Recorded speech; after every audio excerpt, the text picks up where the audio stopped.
Depuis que je suis coach auprès des entrepreneurs, j'ai souvent la même chose qui revient, que ce soit de la part de mes clients ou des personnes qui me suivent sur les réseaux sociaux. On me dit souvent « mais j'ai un métier répandu et je ne sais pas comment faire pour attirer les clients à moi, pour finalement me détacher du lot, parce que il y a déjà plein de gens qui font la même chose que moi. » Et donc je vous propose qu'on aborde ce sujet aujourd'hui en détail, comment sortir du lot quand on fait un métier répandu. Bonjour à tous, ici Fleur l'éveillée et bienvenue sur ma chaîne. Avant de commencer, si vous aimez les vidéos, pensez à vous abonner à la chaîne, c'est le meilleur moyen de me soutenir, ou à mettre un petit pouce en l'air. Et vous pouvez également me retrouver quotidiennement sur les réseaux sociaux, notamment sur ma page Insta, où je partage tous les jours du contenu sur l'entrepreneuriat et le développement personnel. Aujourd'hui, on va parler ensemble de comment se détacher du lot quand on fait un métier répandu. C'est vrai que c'est pas évident au départ quand on commence, quand on se lance, on voit ceux qui sont déjà connus autour de nous, etc. Et on peut se dire mais comment moi je vais faire pour me faire remarquer, pour attirer à moi les clients, alors que vous n'avez peut-être pas forcément de clientèle, que personne ne vous connaît et en plus surtout maintenant on est très rapidement noyé dans les réseaux sociaux, donc c'est pas forcément évident au premier abord de faire la différence vis-à-vis du nombre incalculable de coachs, naturopathes, thérapeutes, etc. qui existent déjà en fait. Donc je vous propose qu'on aborde ça aujourd'hui en détail et notamment pour vous montrer que à vouloir faire comme tout le monde, vous n'attirerez personne et donc c'est en étant pleinement vous-même que vous allez pouvoir attirer les clients et vous démarquer. Alors la première chose que je vous conseillerais, c'est déjà de choisir un axe bien spécifique. Plus vous allez vous spécialiser et plus les gens qui vont pouvoir vous voir sur votre site internet ou sur vos réseaux sociaux vont vraiment pouvoir s'identifier à vous. En fait, en voulant toucher tout le monde, on ne touche personne. Et c'est pour ça que c'est vrai que quand on sort d'une formation, etc., on nous a appris un cadre bien spécifique, on nous a appris à travailler d'une certaine manière, à s'adresser à tel type de personnes. Mais je vous invite vraiment à aller cibler les personnes où vous vous sentez particulièrement concerné, des personnes qui vous touchent particulièrement, les personnes que vous avez vraiment envie d'accompagner, en fait, tout simplement. Et généralement, par exemple, si vous êtes naturopathe, où on vous a appris que la naturopathie c'était holistique, on peut très bien être spécifique tout en étant holistique. Par exemple, je vous donne un exemple basique. Si vous voulez accompagner les femmes dans leur hygiène de vie, par exemple, retrouver leur équilibre hormonal ou ce genre de choses, vous allez quand même pouvoir travailler de manière holistique avec elles en abordant le sommeil, la nutrition, etc. C'est pareil dans tous les domaines d'activité. Si vous êtes coach et vous voulez rester généraliste, personne ne va pouvoir vraiment s'identifier à vous. Par contre, si maintenant vous vous spécialisez dans l'accompagnement des couples, dans les relations amoureuses, etc., ça va pas vous empêcher pour autant de parler de communication, de parler de développement d'activités, par exemple professionnelles, etc. Vous allez quand même pouvoir aborder plein de choses, mais plus vous allez être spécifique, plus les gens à qui vous allez vous adresser vont vraiment se sentir concernés et ça va les attirer à vous en fait. Voilà, donc gardez bien en tête qu'en voulant toucher tout le monde, on ne touche personne et que c'est pas parce que vous allez vous spécialiser auprès d'un certain public qui va du coup se sentir particulièrement concerné auprès de vous que vous allez pour autant vous enfermer dans un cadre. Et rien ne vous empêche non plus après d'élargir ce cadre, d'élargir cet axe. Vous regardez par exemple quelqu'un comme Tony Robbins, c'est quelqu'un qui s'est vraiment spécialisé dans le coaching business, etc. Mais au final, aujourd'hui, il a vachement élargi son champ d'action et maintenant, il intervient vraiment dans le développement personnel de manière hyper large. Il a même créé des programmes en ligne pour développer sa santé et son hygiène de vie, etc. Il vend même maintenant des compléments alimentaires. Donc c'est pour vous dire que c'est pas parce que vous allez choisir un axe bien particulier au début que vous n'allez pas pouvoir le faire évoluer. Évidemment, vous allez pouvoir le faire évoluer en fonction de ce qui vous plaît et de ce qui est vraiment vous. La deuxième chose que j'aimerais vous dire, si vous voulez vous détacher du lot, c'est d'être persévérant. On sait très bien, je sais là que c'est vraiment une évidence que je vous dis maintenant, mais en réalité, il n'y a rien de plus vrai et en fait, souvent, on abandonne trop tôt. Les personnes qui vont vraiment sortir du lot et qui vont vraiment se démarquer au fil du temps, c'est les personnes qui ne lâchent rien, qui restent là, qui restent dans la partie, qui continuent, qui persévèrent, même dans les moments où parfois c'est difficile, où on se compare, où c'est challengeant, où ça marche pas, etc. Ils restent là. Les autres disparaissent. Donc effectivement, quand vous regardez sur les réseaux sociaux des personnes qui sont là depuis des années et puis vous voyez que pour eux ça marche vachement bien, que vous vous comparez, etc. Bah oui, forcément, ça vous fout la pression et vous avez l'impression que pour eux, ça marche, ça a toujours été évident, etc. Mais parce que vous voyez que leur réussite. Et puis vous voyez pas non plus ceux pour qui ça a été un échec et qui ont arrêté, eux vous les voyez pas. Donc vous voyez que ceux qui continuent d'exister malgré toutes les épreuves qu'ils ont eu à vivre, parce que croyez-moi, n'importe quelle personne que vous pouvez suivre sur les réseaux sociaux, sur Internet, etc., les personnes les plus connues sur cette terre aussi aujourd'hui, c'est des personnes qui ont eu vraiment leur lot de challenges et qui n'ont jamais arrêté de continuer en fait. Donc vraiment, soyez persévérants, il n'y a que comme ça que ça va fonctionner, il n'y a que en étant là, en continuant d'agir, en étant toujours à fond, tout en choisissant votre axe, comme je vous disais, pour que les personnes puissent s'identifier. Ensuite, une autre chose vraiment importante, c'est d'être vraiment pleinement vous-même. Soyez authentique, ne cherchez pas à faire semblant, à être la personne que vous n'êtes pas. Je me rappelle quand j'ai commencé pour ma part, et j'ai pas commencé en tant que coach business, d'abord j'ai fait une reconversion en naturopathie. Et je me souviens quand j'ai créé mes réseaux sociaux, la première photo que j'ai postée, c'était une photo de moi où j'étais comme ça, avec un chemisier, une veste de costume, et je croisais les bras comme ça. Et en fait, c'était pas du tout moi parce que il y avait quelque chose de très corporate, de très... je voulais me donner un genre en fait, je voulais me montrer très professionnelle, etc. Et d'ailleurs même aujourd'hui en tant que coach business, on voit plein de gens qui sont coachs, qui mettent des costards, etc., etc. Mais ça c'est pas du tout moi.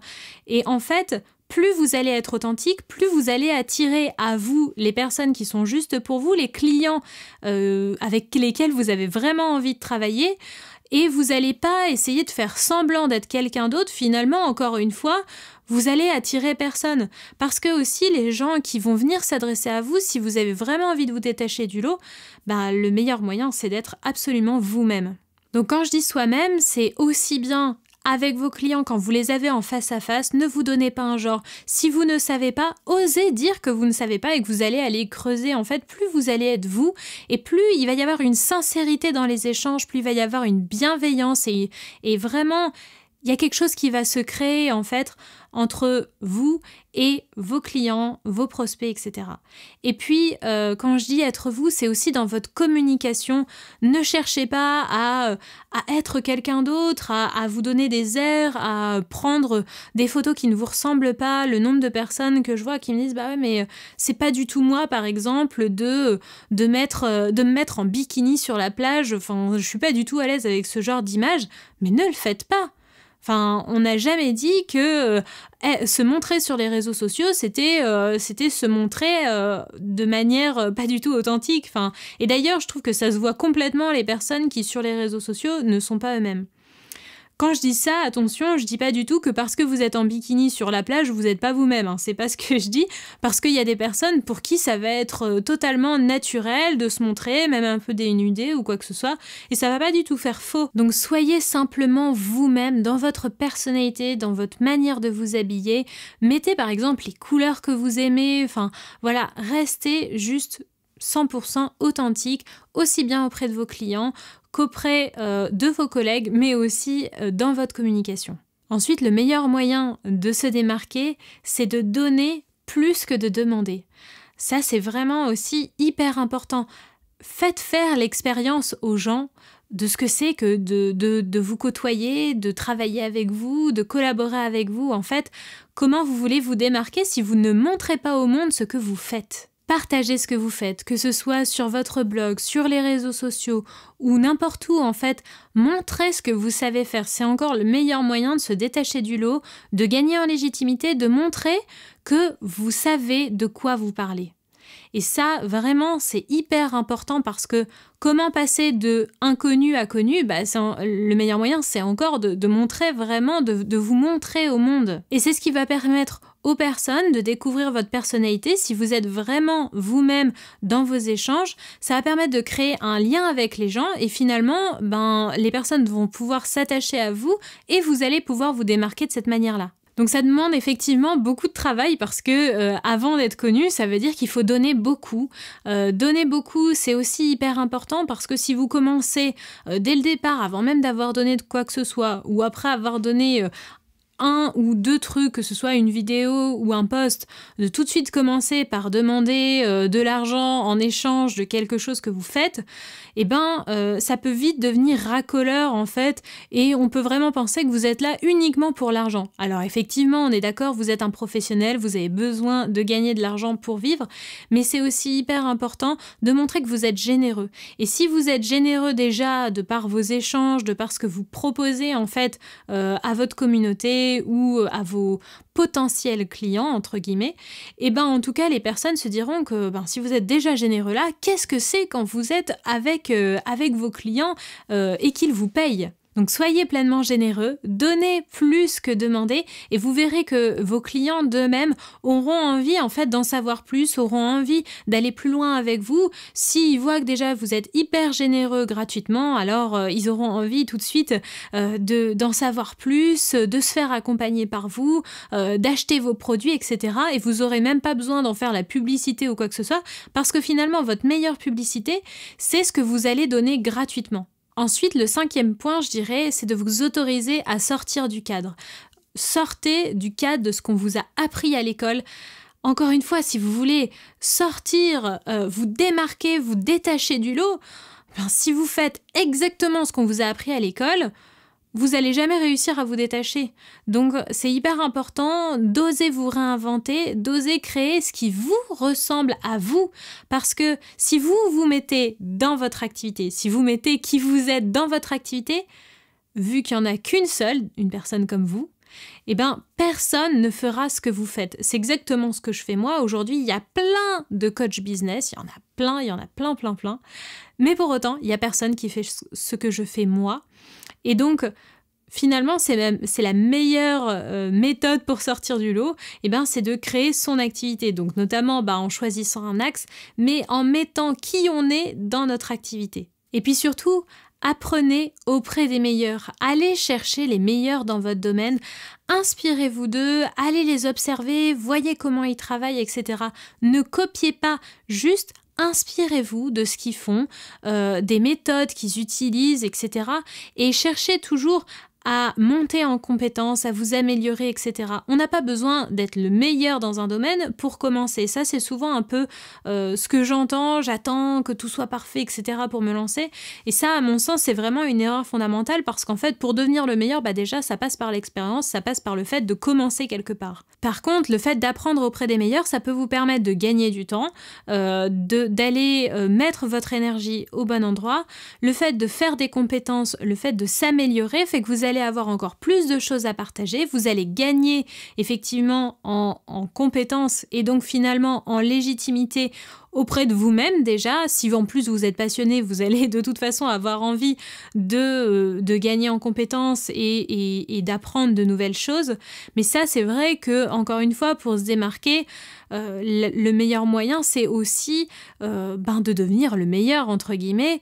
Alors, l'idée, c'est pas d'être dans cette course à je veux être le meilleur, il faut que je sois meilleur que les autres, etc. Mais juste dans cette envie, en tout cas, d'apprendre toujours plus pour pouvoir toujours plus partager, pour pouvoir apporter encore plus à vos clients et que ça vous profite aussi à vous-même, en fait. Et comme je vous disais, n'attendez pas que tout soit parfait pour vous lancer et n'attendez pas non plus d'être bon partout pour vous lancer. Vous n'avez pas besoin d'être bon partout, c'est pas nécessaire d'être bon partout, soyez bon dans ce que vous faites. C'est tout ce qui compte et ensuite, faites appel à d'autres personnes qui elles sont bonnes dans ce qu'elles font et qui vont pouvoir soutenir ce que vous faites. Vous n'avez pas besoin d'être bon en informatique, en webmaster, en réseaux sociaux, en ceci, en cela. Vous pouvez gagner des compétences au fur et à mesure en faisant appel à des experts qui soit vont pouvoir faire à votre place ou en tout cas vous apporter des conseils pour pouvoir faire ce qu'il faut de votre côté, mais n'attendez pas d'être bon partout, ne vous demandez pas à vous-même d'être bon partout. On ne peut pas être excellent dans tous les domaines, déjà parce qu'il faudrait plus d'une vie pour que ce soit le cas, et puis il n'y a que 24 heures dans une journée, et si déjà vous êtes bon dans votre domaine, ce sera amplement suffisant. Donc si on résume tout ce que je viens de dire, si vous voulez vous démarquer, vous détacher du lot, la première chose c'est de choisir votre axe de travail, votre spécialisation, pour que les personnes qui vont vous voir vont se dire « Oh, c'est elle, c'est exactement elle qui est juste pour moi ». Ensuite, la deuxième chose, c'est d'être persévérant. Vous n'arriverez à rien sans rien, ça prend du temps, c'est normal. En fonction du degré d'investissement que vous allez mettre dans les choses, ça va fonctionner plus ou moins rapidement, mais si vous êtes persévérant, ça va fonctionner quoi qu'il arrive. Ensuite, soyez pleinement vous-même. Ne cherchez pas à vous coller une image qui ne vous correspond pas. Soyez pleinement authentique, aussi bien envers vos clients que dans votre communication. C'est ça qui va marcher et qui va créer un lien avec les personnes qui sont vos potentiels clients. Et donc, c'est grâce à ça que vous allez attirer les bonnes personnes pour vous. Et surtout, comme je vous disais, donnez plus que demander. C'est hyper important que les personnes puissent faire l'expérience de ce que vous proposez. Il faut vous montrer au monde. Si vous vous montrez pas, ça va pas marcher, les personnes vont pas tomber comme ça du ciel. Donc, donnez, montrez ce que vous faites et vous verrez que naturellement, ce sont même les personnes qui vous demanderont ce que vous faites, comment elles peuvent acheter vos services, vos produits, etc. Et puis autorisez-vous à sortir du cadre, à sortir de ce que vous avez appris en formation pour faire vraiment ce qui vous parle et la manière dont vous avez envie de le faire, en fait, tout simplement. Et je vous disais aussi d'apprendre auprès des meilleurs. C'est vraiment grâce à ça et en essayant de vous perfectionner constamment, de vous améliorer, d'apprendre de nouvelles choses et de monter en compétences que vous allez vraiment réussir à vous démarquer. Et quand je vous parlais de vous inspirer des meilleurs, c'est vraiment de vous inspirer et non pas de copier, mais tout simplement d'apprendre auprès d'eux parce que finalement, eux, ils ont peut-être mis 10 ans à atteindre voilà, là où ils sont arrivés aujourd'hui et peut-être qu'en vous inspirant auprès d'eux, en allant les voir, en leur posant des questions, etc., ça va vous faire gagner énormément de temps. Enfin, je vous disais, ne cherchez pas à être bon partout, vous n'avez pas besoin d'être bon partout. Soyez bon dans votre domaine et faites appel à d'autres personnes, experts dans leur propre domaine, pour venir soutenir votre travail. Et voilà, c'est fini pour aujourd'hui. J'espère que la vidéo vous a plu, qu'elle vous a apporté de précieux conseils. Si c'est le cas, pensez à mettre un petit pouce en l'air et à vous abonner à la chaîne. Surtout si vous avez des questions ou des remarques, mettez-les en commentaire, je les lirai avec grand plaisir. Et si vous voulez de la bonne humeur, des conseils sur l'entrepreneuriat et le développement personnel, rejoignez-moi sur ma page Instagram que je vais vous mettre juste ici. Voilà, il me reste plus qu'à vous souhaiter une excellente journée et puis je vous dis surtout à la semaine prochaine pour un nouveau sujet.